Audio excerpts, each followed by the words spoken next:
guys, it's Glenn from glenscarcollection.com, and today I'm going to tell you why you need to buy a Porsche 997 right now. Remember, if you like what you see on this channel, hit the subscribe button. If you're a ready subscriber, hit the notification bell. Like and share this video so our channel can grow, and as always, leave a positive comment below.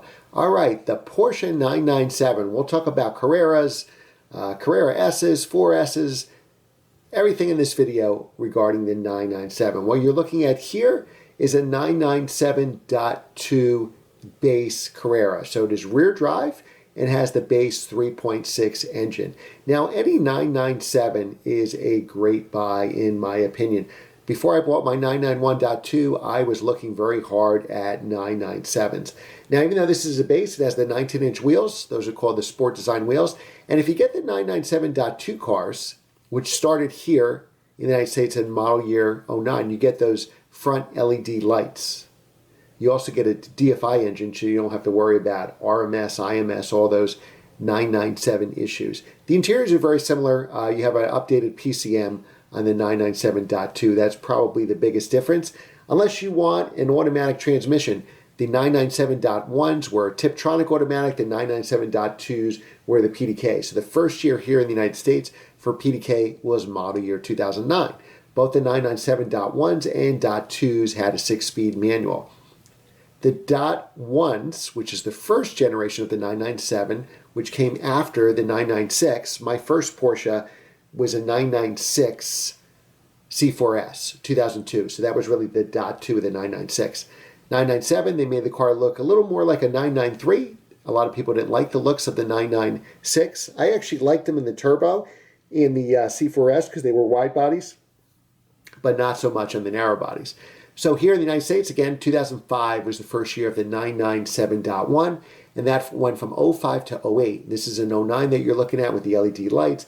That started 997.2. So that went model year from '09 to 2012, and the 991's.1's actually started in 2012 as well. So when you look at 2012's for sale, you have to look closely, or at least the trained eye, and I assume you guys know cars, will certainly know the difference between a 997 and a 991. So the 997, what's so great about it? Well, first of all, it comes standard with 18-inch wheels, or you can get these optional 19-inch wheels. On the .2 cars, you get these LED tail lights, so they're definitely a noticeable difference. A lot of people retrofit the tail lights, and of course, you get the LEDs. The S models had the 3.8-liter engine. The base model like this had the 3.6. So let's go to 997.1s just for a second here. On the .1s, you had 355 horsepower. On the S models, 325 on the base models. Now the torque on the base model, I think it was around 270, give or take, in that range. Now on the 997.2s, which happened in 2009, and again, that was the first year of PDK, that 3.8-liter six-cylinder had 385 horsepower, and torque goes up to 310.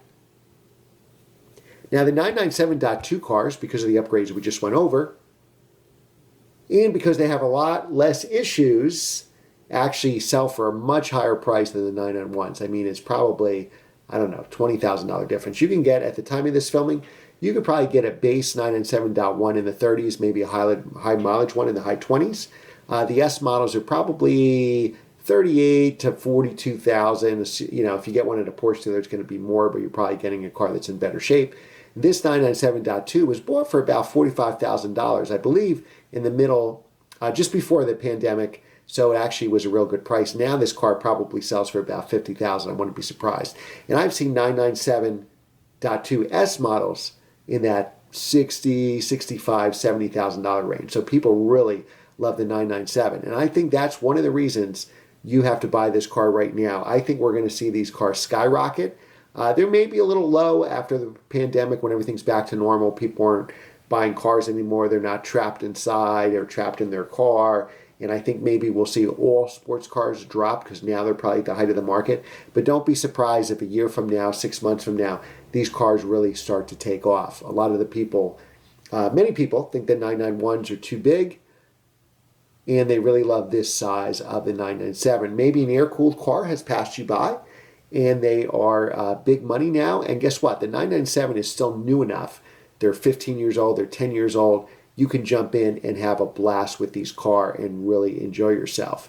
So I think the 997 is a must buy. These cars aren't going to be cheap for long. There's not going to be 997.1s in the 30,000 price range anymore. They're all going to start with a 4 or a 5.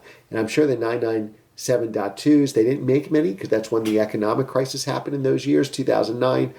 There weren't, and PDK came out, so there's very few manuals. So if you want a manual 997.2, you're probably going to pay through the nose of that car sooner than later. So I think if you are eyeing those, you really need to pull the trigger now. Now, the interior's definitely stepped up on the 991s and the 992s. 997s, they don't have the best interior in the world, but you're not buying the car for the interior. It's the right size. It's the right power. It's a blast to drive. Maintenance isn't too bad, especially if you get the 997.2s. And this is a car you will love for years to come. Thanks for watching. Remember to like, share, and subscribe, and I will see you next time.